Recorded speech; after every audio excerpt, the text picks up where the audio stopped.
గణేష్ ని నవరాత్రి ఉత్సవాలకు ఓరుగల్లు నగరం అందంగా ముస్తాబైంది. 9 రోజుల పాటు విశేష పూజలు అందుకోనున్న లంబోదరుని ఉత్సవ సమితి నిర్వాహకులు విగ్రహాలను మండపాలకు తరలిస్తున్నారు. వివిధ రకాల ఆకృతులతో తయారు చేసిన మట్టి గణనాథుని ప్రతిమలు అందరినీ ఆకట్టుకుంటున్నాయి. పర్యావరణ పరిరక్షణ కోసం ఓరుగల్లు గణాన మండలి బృందాలు పాటుపడుతున్నాయి. ఇక గణేష్ పండుగ వచ్చిందంటే చాలు 9 రోజులకు సరిపడా కార్యక్రమాలను ప్రణాళికాబద్ధంగా తయారు చేస్తారు. మండపంలో ఏర్పాటు చేసే గణనాథుని సైతం ప్రత్యేకంగా తయారు చేసి తమ గణపతి విగ్రహాలు అందరినీ అమితంగా ఆకట్టుకునేలా చూపెడతారు.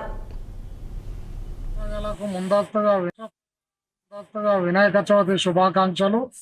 మన ముఖ్య ఉద్దేశము వినాయక చవితి అనే ఒక పండుగ వాతావరణాన్ని మనము పర్యావరణ పరిరక్షణ కల్పిస్తూ మన ఈ పండుగను చాలా గొప్పగా జరుపుకోవాలని భావిస్తూ ఈరోజు మట్టి వినాయకులను పూజించాలి, మట్టి వినాయకుల వలన కాలుష్యాన్ని పరిరక్షిస్తామని చెప్పి భావితరాలకు మనం కాలుష్యం లేని ఒక వాతావరణాన్ని సృష్టించి వాళ్ళకు మనం ఇచ్చే ఒక బహుమతిగా దాన్ని భావించి మనం మట్టి వినాయకులను పూజించాలి. మట్టి వినాయకులను పూజిద్దాం, పర్యావరణ పరిరక్షణను కాపాడదామనే ఒక నినాదంతో భావితరాలకు కాలుష్యం లేని ఒక వాతావరణాన్ని మనం బహుమతి ఇవ్వడం కోసం ఈ వినాయకులను మట్టి వినాయకులనే పూజించాలని చెప్పి మన పిల్లలకు కూడా చెప్పడం జరుగుతున్నది.